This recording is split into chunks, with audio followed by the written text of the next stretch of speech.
ငါပါကျွန်တော်အေဂျင့်ကိုပါArea 7 HM ရနေပြန်ကြိုဆိုလိုက်ပါတယ်ဒီနေ့မှာတော့ကျွန်တော် Grand City 4 bedroom ရောင်းခန်းလေးကိုကျွန်တော်ရောက်နေဖြစ်ပါတယ်ဒီခန်းလေးရဲ့ဖွဲ့စည်းပုံကိုကျွန်တော်လိုက်ပြပေးပါမယ်နော်အခုကျွန်တော်ရောက်နေတဲ့နေရာလေးတော့ဒါ living room area လေးဖြစ်ပါတယ်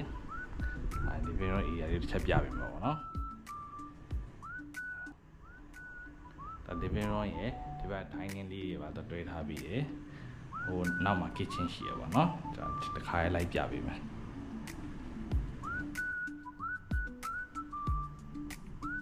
အဲ့ရ kitchen ကောလာပါတော့ဟိုဘက်မှာ balcony လေးပါရပါတော့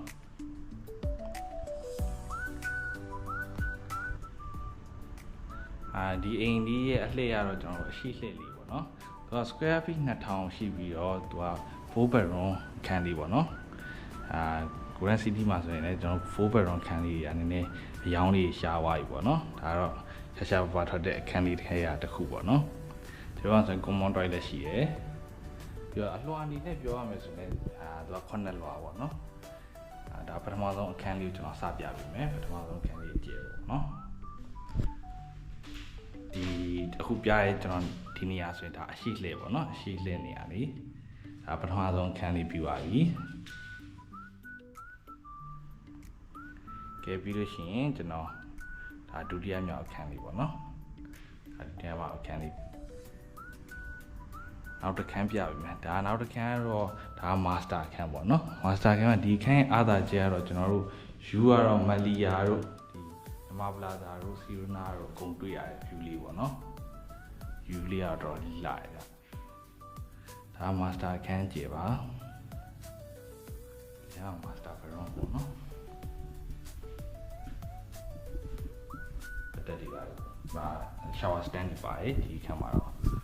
ပတ်တက်ဟိုဘက်အခန်းမှာပါတယ်ပေါ့နော်ဒီနှက်ခမ်းတော့ကျွန်တော်တို့ဒါ single နှက်ခမ်းပေါ့နော်master ကနှက်ခမ်း single နှက်ခမ်းကဲဒါနောက်ထပ် master တစ်ခန်းပေါ့နော်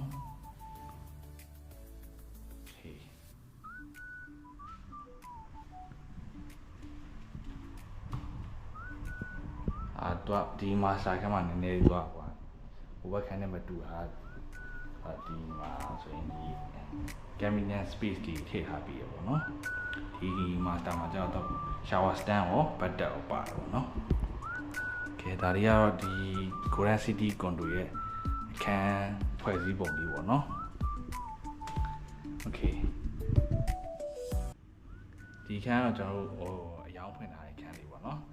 square feet 2000 9လွှာပြီးတော့Grand City က trade to ပြောနေကြမလို့ပေါ့နော်ရန်ကုန်မြို့မှာtop 5 branding ဖြစ်ပြီးသားကွန်ဒိုတွေထဲတစ်ခုပေါ့နော် okay ဒီခန်းလေးရဲ့ဈေးနှုန်းလေးကတော့ဟို13500ခေါ်ထားရပေါ့နော်ဒါရှိကဝိုင်းသားလေးပေါ့နော်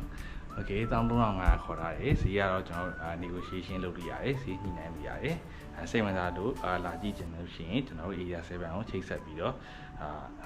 appointment ယူနိုင်တယ်ပေါ့နော် okayဒါကကျွန်တော်တို့ဒီကျွန်တော် customer တွေတော့ပေါ့နော်အချိန်မရဘဲနဲ့ဟိုဒီအခန်းဖွဲ့စည်းပုံကိုကြည့်နေတဲ့လူတွေတချို့ကြောင့်အချိန်မရဘူးဗျာအဲ့လိုမျိုးလူတွေအတွက်ကျွန်တော်ဒီ blog လေးရိုက်ပေးတာဖြစ်ပါတယ်အားလုံးဆုံးဖြတ်ကြည့်ရှုပေးတဲ့အတွက်ကျေးဇူးတင်ပါတယ်